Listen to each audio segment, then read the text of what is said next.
All right, everybody. It's Brian here with one of our judges, Mark Henninger, editor-in-chief of Sound and Vision magazine. He was gracious enough to come and judge this event this year and also was here last year. He also happens to be one of my favorite people in the industry. Pretty cool dude, sort of.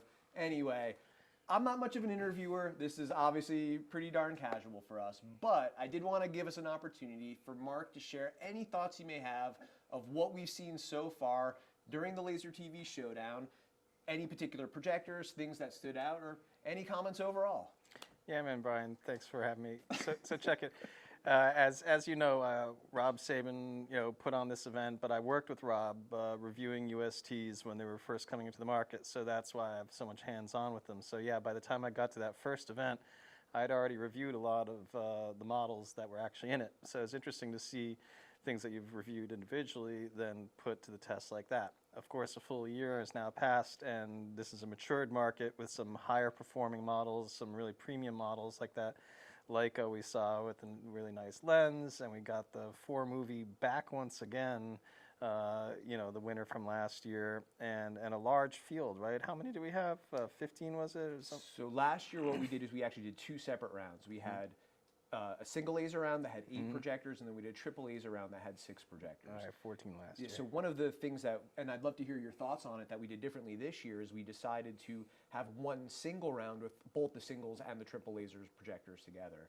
And kind of the thought process that led to that is that, yeah, there's a difference between them, but you, as a potential consumer, are you necessarily segregating that I only want a single laser or I only want a triple laser, or do you just happen to take into account the benefits that a triple laser may bring as part of the overall decision-making process? For sure, yeah, you actually want to see them operating together because then you actually do know the differences.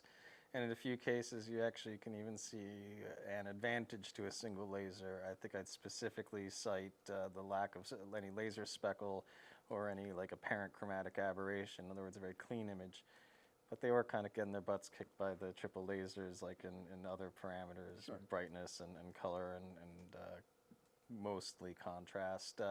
So, all right, yeah, having them all together like that was interesting. And, what you see when these projectors are all operating together is how with some scenes, some projectors do better than others. And so it's never just this monolithic, here's the best one, and down there at the bottom are those single laser, it's really interesting to see which scenes they can actually keep up, with the more expensive brethren and all that. Sure. Yeah, so as far as the actual competition goes, yeah, the single lasers did not, I don't think they will score in the top tier. I think definitely the triple lasers, proved their stuff, but there was a pretty wide variation there, I think, that we saw. And what I am seeing this year, though, is this refinement in the top models. So I think we had another repeat, competitor in the LG, right? LG 8915 QB, which came in second place in the triple laser round last year. Yeah, so we've got number 1 and number 2 competing again, and then you can see, has any other projector basically risen up to that level, or beaten it. And so again, not monolithic. What I saw was categorical areas where that has happened. So some newcomers were better than the last year's winners in certain areas, and maybe overall in the scorecards would reflect that. Maybe. We're not going to give away, but we don't know the result yet. As we do this, they're counting the numbers. Yeah, Rob has the ballots, and he's tabulating that stuff right now. I think there's a reasonable chance of a repeat. Okay. But I also think there's a new contender there, the Ultimate Thor T. Ultimate Thor T60. Yeah, that projector out of nowhere, was doing so many things right. And the other strong contender I thought was that Leica, Leica Cine 1. Right, which it's Leica, so the lens, right? He is a photographer, just putting it out there. No, and you could absolutely see that, in certain test patterns, like the actual detail rendering, it really delineates individual pixels. Some other projectors, like the BenQ, like really smeared them. But what's interesting is the difference between a test chart and real content, and then also the difference between like pausing on like a really difficult scene, like some dark horror movie scene or a Starfield, versus letting just normal scenes play through, you know, people outdoors, whatever, daytime. And so you can, you know, at what point does a projector get tripped up? At what point, you know, are they all looking kind of the same? So under kind of the same, you turn on the lights, you watch them under ambient light, you play some sports or whatever. It's kind of the same. Right. And I think to that same point, because, you know, I've spoken with Mark at great lengths, you know, over the years that we've known each other, and, you know, you talk about contrast, right? So, like, the benefit of a projector with a much higher contrast ratio is far more apparent in dark, in a darkened room and like a low ADL or generally a darker scene. Oh, so for real. sports with the lights on, Yeah. one, you probably don't care about the contrast nearly as much as you would the motion handling or other types of things, right? So what you ended up with is one projector there, the Epson, which is able to get quite a bit brighter than the others. You stick that in dynamic mode, and it actually elevates it like in performance under that particular circumstance, under that usage scenario, because you're not like pixel peeping it. It's not ultimate 4K UHD Blu-ray. It just is brighter, and it's banging it out, you know. And then you see like the winner, I think, for home theater, the 4-movie theater, that really devastatingly better at rendering shadow detail than any of the other projectors there, making people gasp, you know, at times. And so that's the exact opposite end of the spectrum. I mean, that's, you know, so you've got, you know, almost like obvious choices for those two usage scenarios. It's almost like you need two projectors. Right? Yeah, almost like buy that. them for both of them from Right, us. yeah, buy both, sure. No, but literally, yeah, you want to watch that Sunday football game, that 4,000 lumens on that Epson is fantastic, but it doesn't have the black levels. It's blurry, or it's not as color accurate. It really does have, you know, deficiencies from the home theater, you know, technical perfection kind of perspective. So yeah, we had those, but then as it is with these type of events, we had to like make sure that all the projectors were operating properly, and if you notice something odd, like what, you know, like highlights clipping, go in and fix it. And that's where the Hisense PX2 went from, okay, well, yeah, what's it doing? Why is it doing that? To actually, that's a pretty good projector. After tweaking. Noticing some things. Yeah, and what happened is it went from like, why is it messing up the processing? Well, it turned out that the contrast was turned to 100 when it's supposed to be 50. That's why I was clipping. When you turned it back, it was actually unsurprisingly close to the Leica, because the Leica really is a Hisense, right? And so in the end, you're just getting, you realize you're just getting like this much more for buying the Leica versus the regular Hisense branding. That's one thing I thought. But yeah, and they also were very rounded performers. In other words, you could really see that, you know, Hisense is kind of like straddling the line there. You know, it's bright, it's sharp, it's color accurate.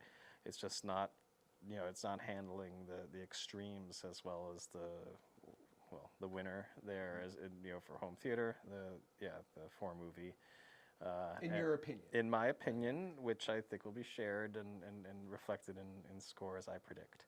And then also, in my opinion, yeah, then on the flip side, you know, with non-cinematic content, you know, what we found was with the Epson, you know, the calibrated movie mode really restricts it, because when you try to calibrate a projector that doesn't have the full gamut of RGB triple laser, you lose brightness, you know, when you try to get closer to cinematic. But when we put that sucker on its dynamic mode and just let it fly, okay, you probably wouldn't want to watch like Hollywood movies, like director's intent like that, but boy, like it was like popping. It was making things look much more like a TV and 3-dimensional than the other projectors.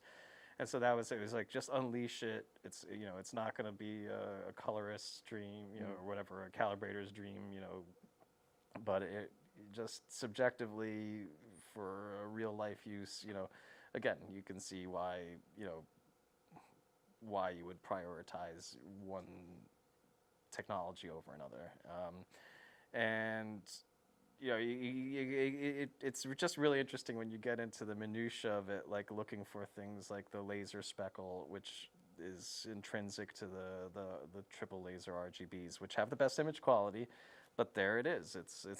Would you say it's worse on some than without calling them out by name? But did you notice a variance? The only variance to me seemed to be that the more the color saturation and brightness, the more there was a bit of that effect in it.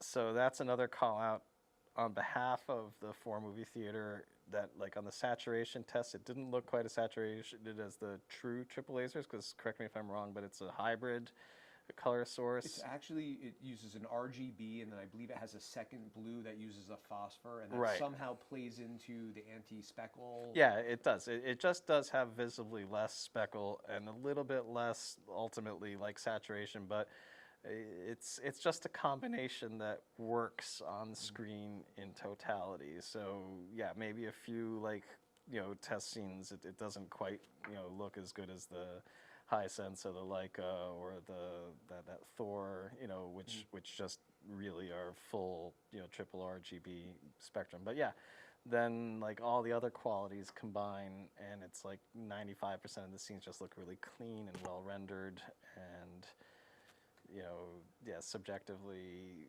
right.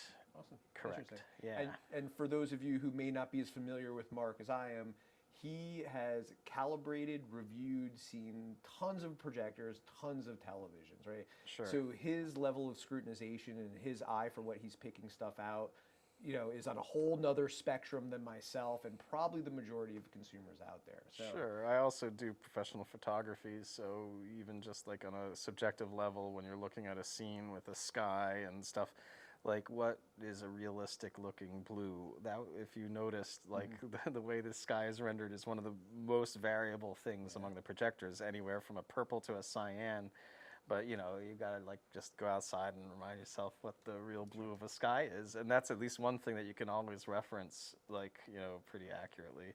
So I saw a lot of variance that isn't apparent in other types of scenes. But yeah, that's what comes from sort of like all that.